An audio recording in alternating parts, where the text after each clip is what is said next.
Welcome to the Unitarian Universalist Midwest Prairie Summer Service Co-op for 2021. As our congregations begin planning to reopen in-person gatherings this fall after our long pandemic separation, we take this opportunity for a series of virtual visits with some of our neighboring UU churches over the summer weeks. Each Sunday, you are invited to experience inspirational messages from a variety of our ministers, together with music and other elements that make our communities special.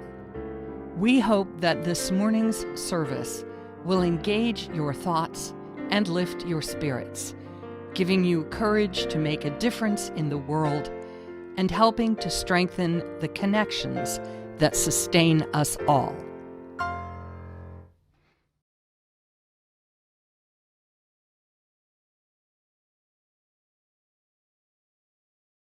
Good morning. I'm the Reverend Jill Jarvis, speaking to you from Kansas City, Missouri, and I'm delighted to welcome you today to this 8th service in our Summer of Cooperative Virtual Worship. I'm joined today by my colleague, the Reverend Diane Miller, in Salina, Kansas. We're both retired Unitarian Universalist ministers and honored to be part of this collaborative effort to bring a diverse, meaningful worship experience to our participating congregations and guests. Speaking of guests, we welcome all of our virtual visitors today. Whoever you are, whomever you love, whatever the faith of your heritage, we hope here you might find comfort, connection, and maybe even a little challenge. To all of you, we're glad you're here.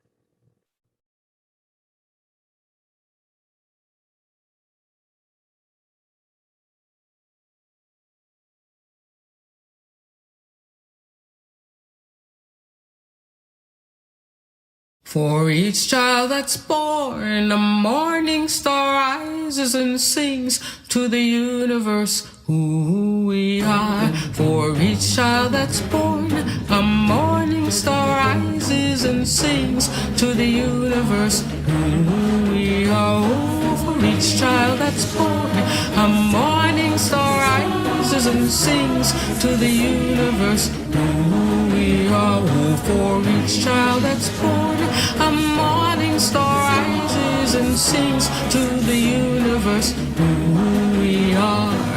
We are our grandmother's prayers, and we are our grandfather's dreamings, and we are the breath of our ancestors. We are the Spirit of God. We are mothers of courage, fathers of time, daughters of dust, and the sons of great visions. We're sisters of mercy, brothers of love, lovers of life, and the builders of nations. We're seekers of truth, keepers of faith, makers of peace, and the wisdom of ages. We are our grandmother's prayers. We are our grandfather's dreamings, and we are the breath of our ancestors. We are the Spirit of God. We are mothers of courage, fathers of time, daughters of dust, and the sons of great visions. We're sisters of mercy, brothers of love, lovers of life, and the builders of nations. We're seekers of truth and keepers of faith. We are makers of peace and the wisdom of ages. We are our grandmother's prayers. We are our grandfather's dreamings, and we are the breath of our ancestors. We are the Spirit of God. We are our grandmother's prayers, and we are our grandfather's grandfather's dreamings. We are the breath of our ancestors. We are the Spirit of God. For each child that's born, a morning star rises and sings to the universe who we are. For each child that's born, a morning star rises and sings to the universe who we are. We are one.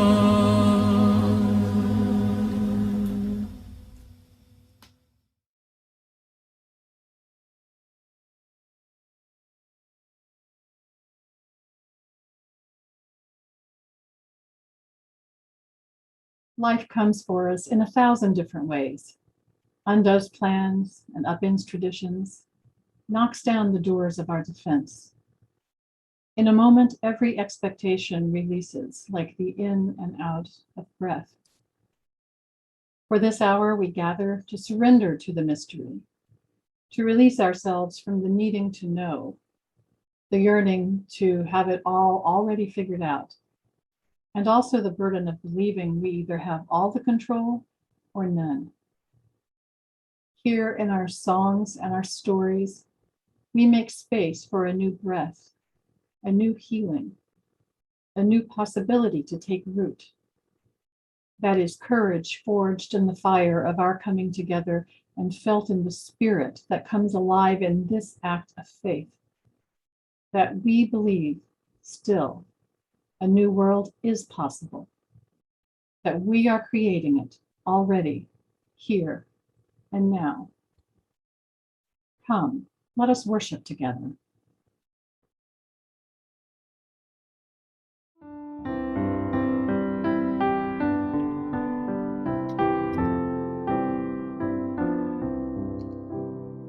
We are gathered in the Spirit, our bodies are all part, filled with joy and touched with wonder, separate hands but mingled hearts, giving thanks and singing praises for the love that calls us on from our many different places. We are gathered into one.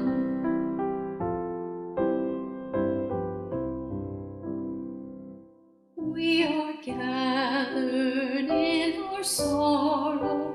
We are gathered in our fear, in our pain and in our worry, in our anger and our tears, as we tend to one another with our gifts and with our care. Our community is strengthened through the faith and hope we share.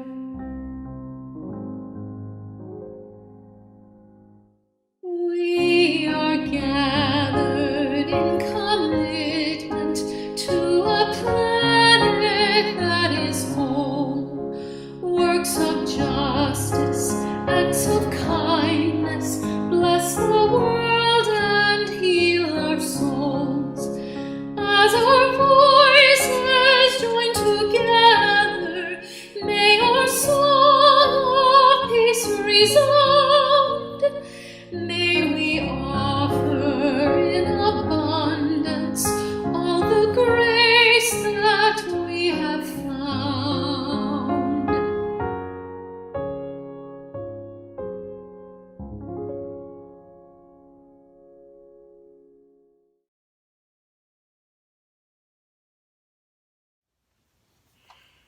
Chalice lighting. If you have a personal chalice at home or a family chalice that you like to light for our Zoom services, I invite you to light it along with mine today.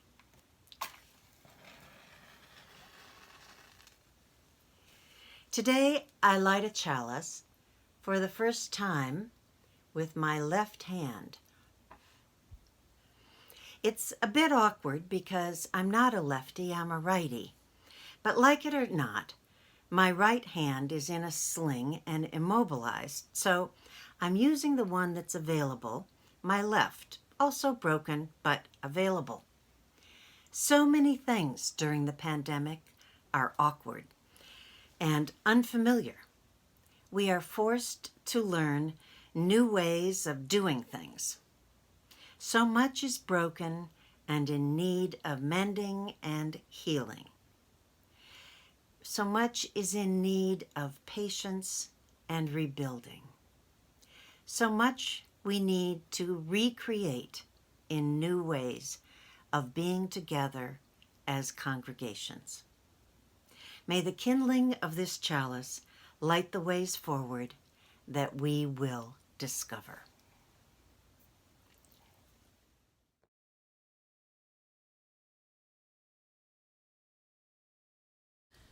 The Great Realization is a poem about a dad telling a bedtime story to his son. First, the dad describes the world that was before the COVID pandemic, a world that to most people seems normal. Then the virus arrives.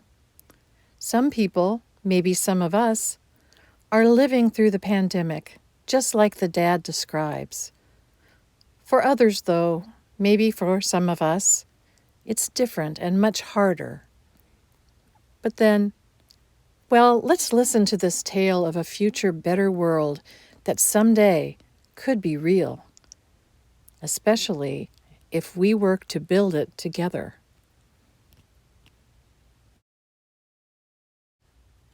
Tell me the one about the virus again, then I'll go to bed. But my boy, you're growing weary, sleepy thoughts about your head. Please, that one's my favorite. I promise, just once more. Take me back to 2020. That's all I'm asking for. Okay, snuggle down, my boy, though I know you know full well. The story starts before then, in a world I once would dwell. It was a world of waste and wonder, of poverty and plenty, back before we understood why hindsight's 2020. You see, the people came up with companies to trade across all lands, but they swelled and got much bigger than we ever could have planned. We'd always had our wants, but now it got so quick, you could have anything you dreamed of in a day, and with a click.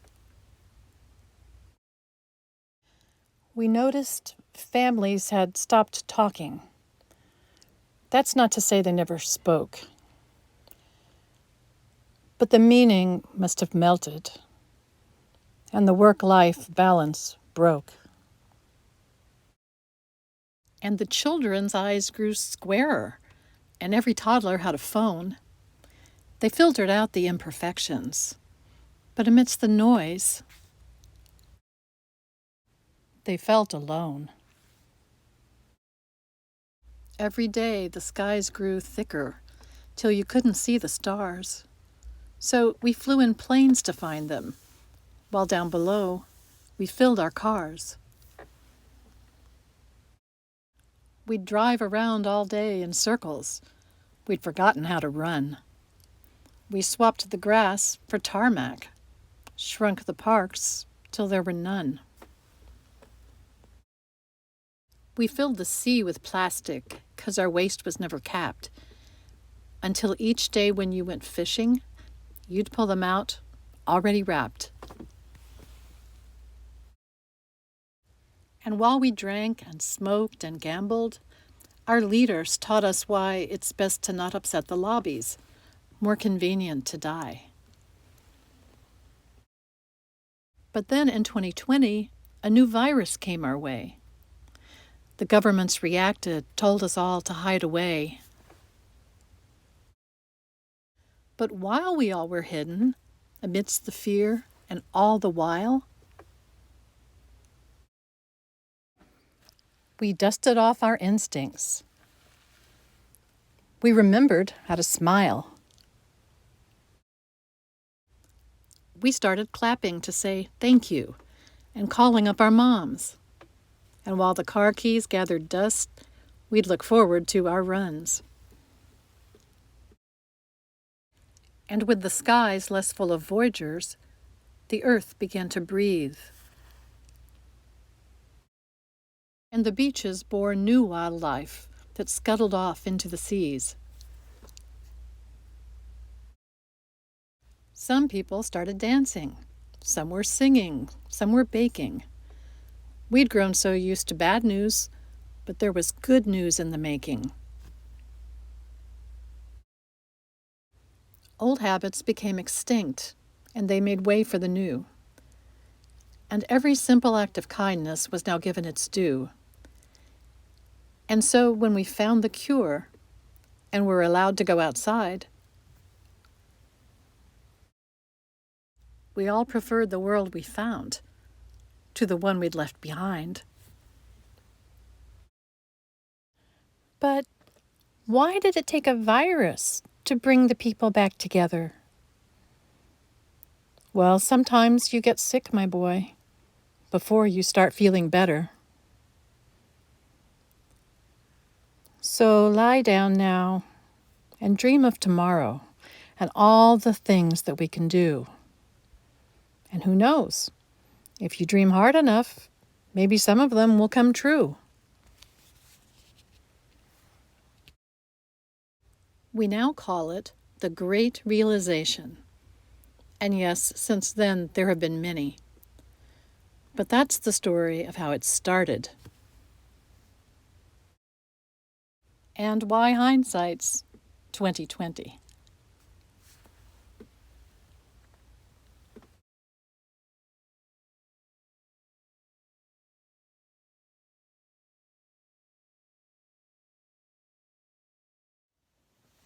It's the offering time.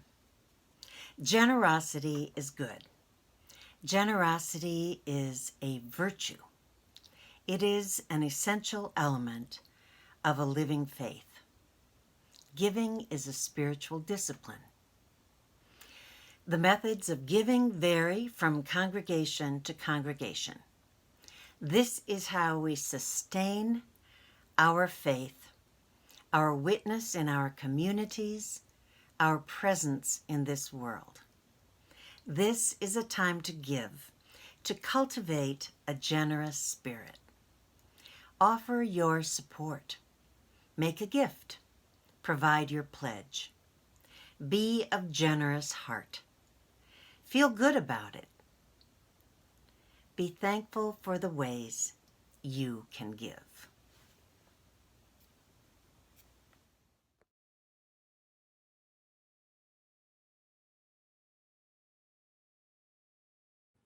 We are building a new way.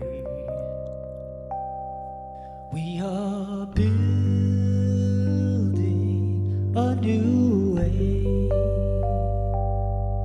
We are building a new way, feeling stronger every day. We are building a new way. We can feed our every need. Every need. We can feed our every need. Every need. We can feed our every need. Start with love, that is the seed. We can feed our every need. Peace and freedom is our cry. Peace and freedom is our cry. Peace and freedom is our cry. Without these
About a month ago, I received an email from a French friend of mine. She'd attached an article from the latest issue of the Popular magazine. It described surprising changes to a deeply ingrained and cherished French custom dating back to Roman times, a custom known as la bise. That's the common peck on both cheeks or into the adjoining air, exchanged in greeting.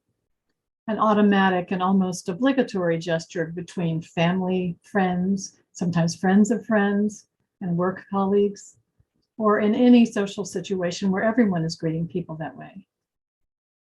Of course, many foreigners in France are annoyed by the ubiquity of the bise, la bise. I have often wondered about the issue of consent. But this century-old tradition may be changing because of COVID. Not just temporarily suspended, but truly changing. A rough translation of the article in question tells us this. Whenever she sees her close friends, Aude doesn't think twice about it. She delivers 2 pecks on their cheeks. The question, she says, is whether to do la bise with someone when you don't feel like it. It's great now because we're able to hide behind the COVID guidelines, being able to choose. Others, like Frank, see it as a means for people to reconnect with their friends and family after a long period of distancing. He says, once vaccinated, you're a little less careful about the safety measures. You give yourself permission, but now only with people close to you. Pauline works as a marketing director. Among her colleagues, they've adopted new habits. The elbow bump, the wave from a distance, we don't worry about la bise anymore. I don't think that's going to change. What strikes me most about this development is not only how easily people can adapt when they're forced to fundamentally change a thoroughly ingrained tradition, but also that at least some French people, notably younger people, were already uncomfortable with that tradition, but didn't imagine it could change, let alone that they themselves might start to change it. Maybe you can see an analogy to what our congregations have experienced in the last year and a half. Forced into new realities we never could have imagined in our wildest dreams. Finding the capabilities, individually and collaboratively, to accomplish things we frankly wouldn't have imagined because some of those new ways of being we wouldn't have even wanted. All virtual worship, annual meetings, General Assembly, Zoom choirs, drive-by flower communion. And here we are. I would like to say, I was planning to say, here we are getting ready to emerge into a new normal, looking forward to the comfort and familiarity of returning to ways of doing church that we've longed for. And what will that look like? But I can't say that, as it turns out. In fact, most of us right now don't really know what we can say about, in the words of our overarching theme chosen last May, opening up. I don't know about you, but I'm feeling like Charlie Brown in the Peanuts cartoon, with normalcy being the football and the universe being Lucy, having finally convinced me yet again to believe that the end of the pandemic is in sight. Then as I move forward to embrace that reality, snatching it away at the last minute.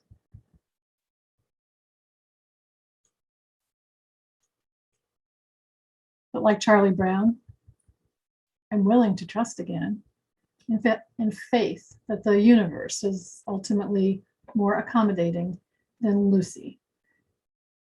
I truly believe that one of these days we will be safely together again in physical space, that it will probably look different than what we remembered and we're hoping to recreate. But I don't know what that new way of doing church will look like. Living into our missions and answering our calls. None of us knows that. I suspect that when we finally do get to the point where it feels safe to physically gather in community, whether next month or next year, we're going to viscerally rejoice in being able to look into each other's actual eyes, not an image on a screen. Someday being able to join our voices in song and move our bodies as we're able in creating meaningful rituals, just settling into the comfort and security of beloved religious home. That is as it should be. We're called as Unitarian Universalists to provide comfort in times of grief, loss, chaos. Church is also a place, physical, virtual, or otherwise, that offers the possibility of transformation for ourselves, for our congregations, for the larger community, and for the world.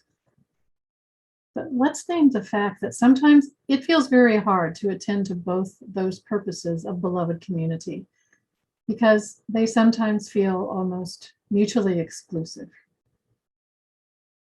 Transformation requires something hard of us, to be open to vulnerability, struggle, loss of the familiar and cherished. All things we've had more than enough of by now, thank you very much. All things that lead us to crave comfort and security. Yet in the midst of chaos, we have the opportunity to move beyond our comfort zones and venture forth into the unknown, and without a metaphorical map. We mostly like maps. We like to know where we're going and how to get there, what we might encounter or should avoid along the way. The late Anthony de Mello, renowned Indian spiritual teacher and psychotherapist, offers this story about maps in his book, The Song of the Bird. The explorer returned to his people, who were eager to know about the Amazon. But how could he ever put into words the feelings that flooded his heart when he saw exotic flowers and heard the night sounds of the forests? When he sensed the danger of wild beasts or paddled his canoe over treacherous rapids? He said, "Go and find out for yourselves." To guide them, he drew a map of the river. They pounced upon the map. They framed it in their town hall. They made copies of it for themselves. And all who had a copy considered themselves experts on the river. Or did they not know its every bend and turn, how broad it was and how deep, where the rapids were and where the falls? It is said that Buddha obdurately refused to be drawn into talking about God. He was probably familiar with the dangers of drawing maps for armchair explorers. Nigerian author and international lecturer Bayo Okafalafe wrote a book called These Wilds Beyond Our Fences, Letters to My Daughter on Humanity's Search for Home. In the words of the publisher, it's a journey of discovery as he maps the contours of the spaces between himself and his 3-year-old daughter, Alethea. In it, he's led to consider the strangeness of his own soul, contemplate the myths and rituals of modernity, ask questions about food and justice, ponder what it means to be human, and wonder what our collective yearnings for a better world tell us about ourselves. Our reading today is an excerpt from the foreword written by his friend and colleague, Charles Eisenstein.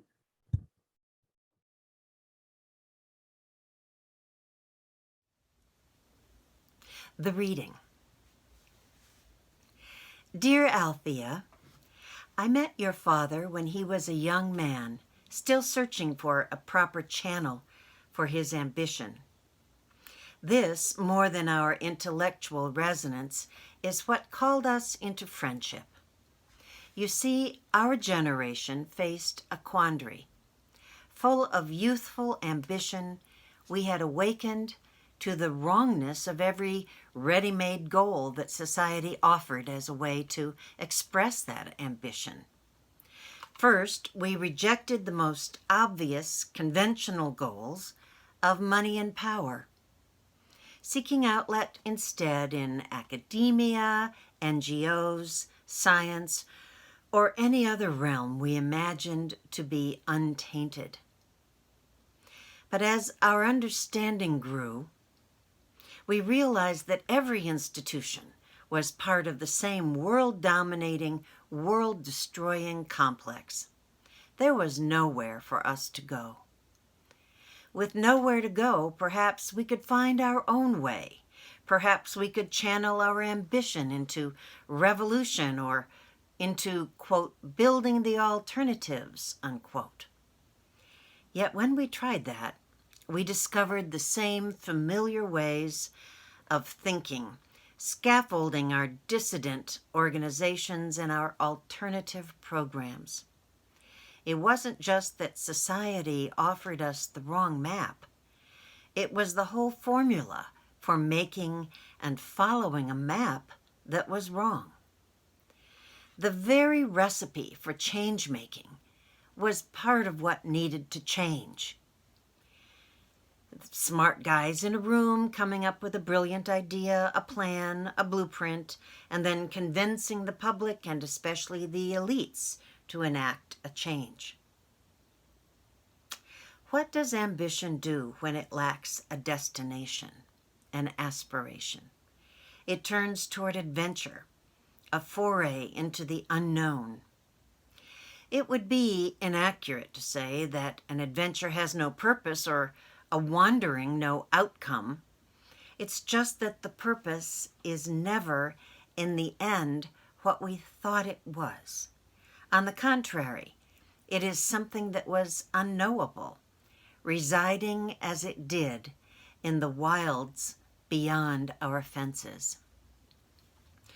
There are no beginnings that appear unperturbed, pristine, without hauntings. And there are no endings that are devoid of traces of the new, spontaneous departures from disclosure and simmering events that are yet to happen. The middle isn't the space between things. It is the world in its ongoing practices of worlding itself. We are always in the middle. A will stronger than our own sends us on these journeys.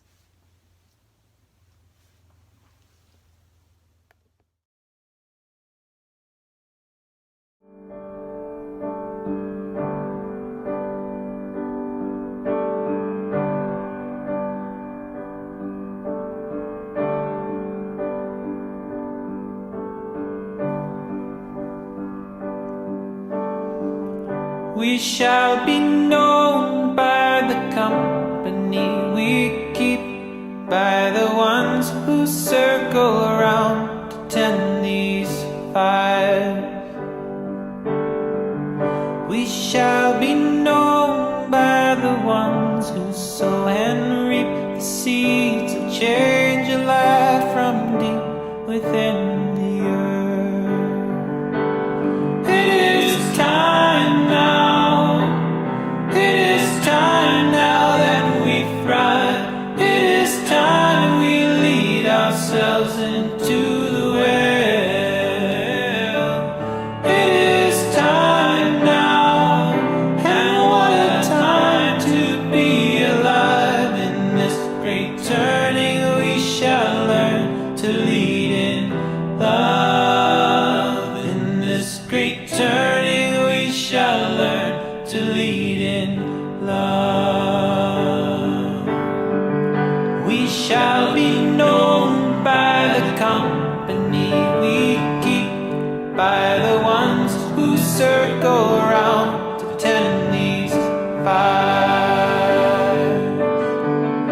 We shall be known by the ones who sow and reap the seeds of change alive from deep within the earth. It is time now. It is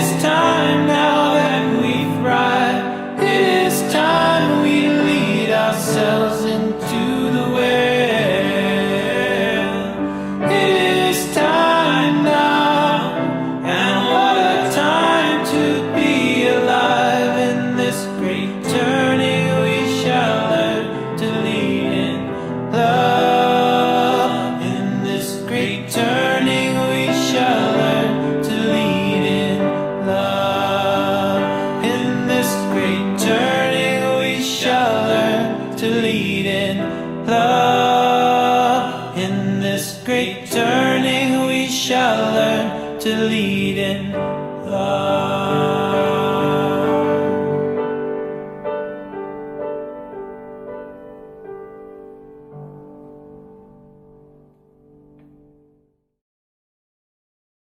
This is the time of a great turning, this unexpected, unsolicited, unwanted opportunity for profound change.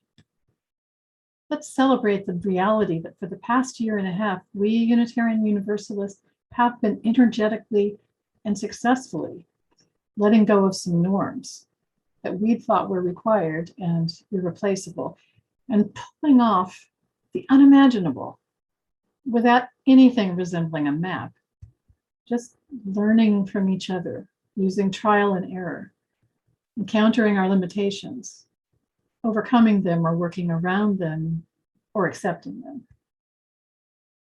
During what could have been a time of retrenchment and distraction, we've continued to answer the call to widen our circle of concern. 2 months ago at UUA General Assembly, we voted overwhelmingly, 91% in favor, to include a very clear statement in our bylaws affirming that accountable, systemic, anti-racist, and anti-oppressive actions to build beloved community are part of what it means to be a Unitarian Universalist. And that's a very clear commitment to continuing this urgently important but very difficult work. We encounter resistance in the larger American culture. We encounter resistance within our congregations. We encounter resistance even within ourselves. But it is time now, when so much is still in flux, when we've been pushed beyond some of our traditional boundaries, it is time, now that we have the inner strength of our own experience showing us that when we have to, we are able to show up together and do hard things. That map or no map, we won't turn back. Can we admit, though, that resistance from without or within can be discouraging? Well, I'd like to offer you a lens through which we might observe this adventure we're on. You might be familiar with Parker Palmer, the American author, educator, and activist for spiritual and social change. Palmer has observed patterns in the ways that movements for change unfold, and he has something important to say about resistance. That resistance is not a checkmate. In fact, Parker says resistance is the place where things begin. A movement's evolution unfolds in 4 sequential steps, which Parker describes as follows. See if any of these patterns resonate with your experience. Step 1 is when an individual begins to feel a cognitive dissonance between their own values or experience and the culture of their movement or organization. They might increasingly feel a lack of integrity in being part of that culture. But they believe they're alone in these feelings, so they don't say anything. It feels unsafe to speak their truth. Step 2 is when the individual feels so uncomfortable, they finally do speak up and find they're not alone after all. Indeed, there have been others all along who share the discomfort with the supposedly cherished status quo. It's a little like the French and La Bise. Once some of these emerging dissidents discover each other, they begin to share mutual support and encouragement. Eventually, they move on to step 3. Empowered by this new awareness of a supportive dissident community within the larger one, the newly minted activists go public with their convictions. They share their concerns within the wider communal discourse, where they can be heard and responded to, where they can educate, be questioned and challenged, where they can raise awareness, where they can have influence. And so the evolving movement arrives at the 4th step, Alternative rewards emerge to sustain the new vision. The activists start to feel empowered by that vision as it becomes established. They find ways to create new, exciting opportunities to build a community that truly reflects their deepest values. And resistance is an inherent part of the evolution of a movement for change every step of the way. Parker reminds us that at any given time, individuals will find themselves at different stages of the emerging movement. Some are continuing to take comfort in the old ways and are trying to avoid dissension and division. Some are finally beginning to acknowledge, even to themselves, their own discomfort with the status quo. Some are just discovering they have allies. Some are actively going public to raise a larger awareness and inviting discussion or even debate.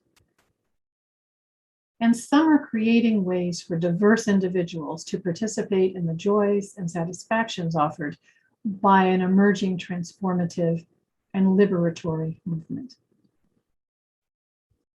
And that fourth step, by the way, that is not the end.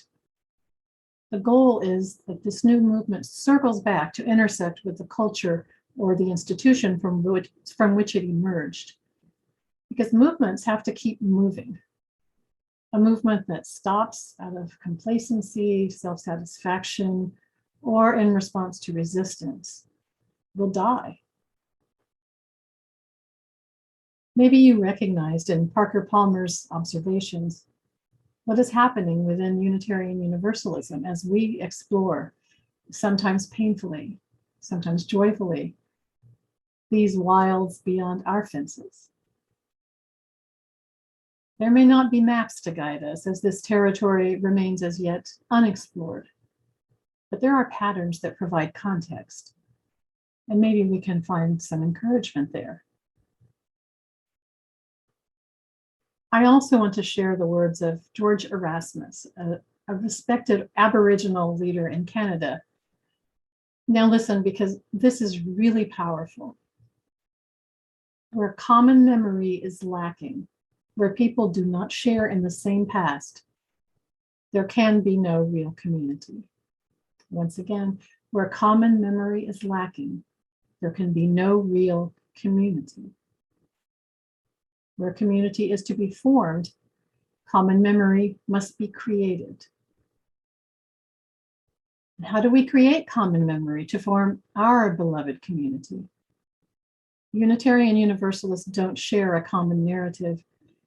Institutionally, we reflect the predominant culture that birthed us, and that narrative is steeped in white supremacy culture, colonialism, patriarchy, exceptionalism. But that's not the whole story.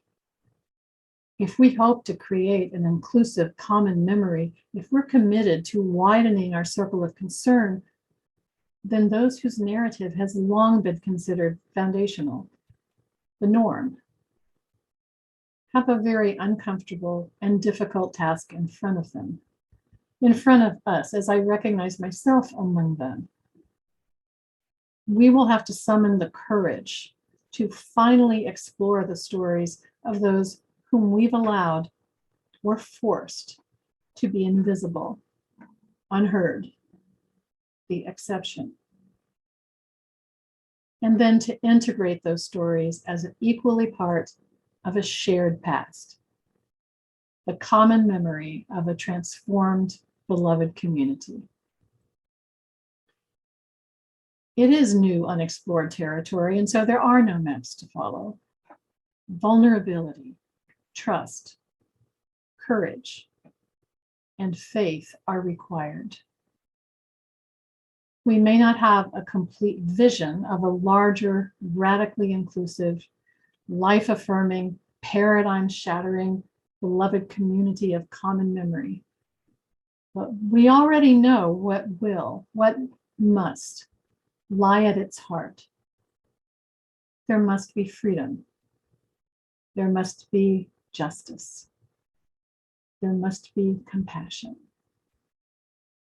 And I'm pretty sure there must be singing. Will you join me?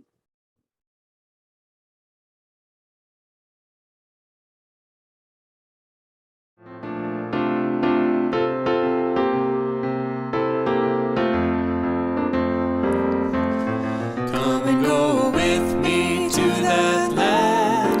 Come and go with me to that land.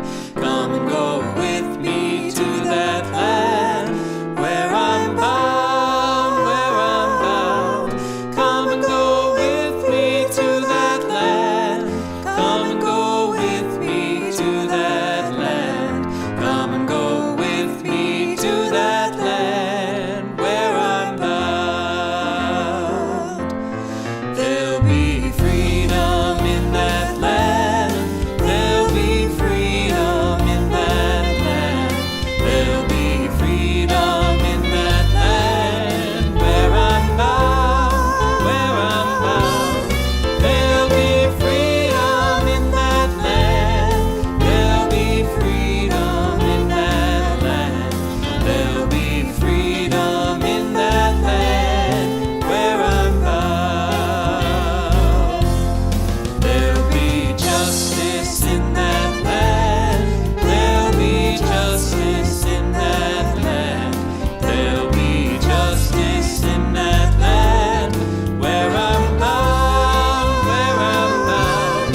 There'll be justice in that land. There'll be justice in that land. There'll be justice in that land where I'm bound.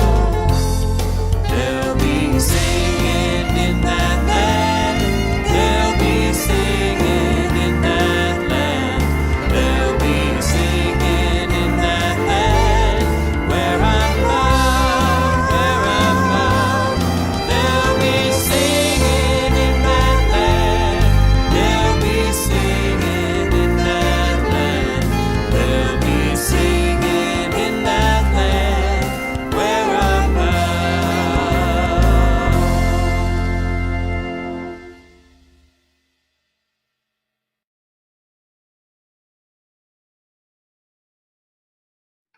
Knowing how quickly the flame of truth may be extinguished, how easily the chalice of kinship broken, let us be vigilant in faith, keep peace in our hearts, and make care for one another the watchword of our lives together. So our light goes out everywhere into the world. May peace be with you.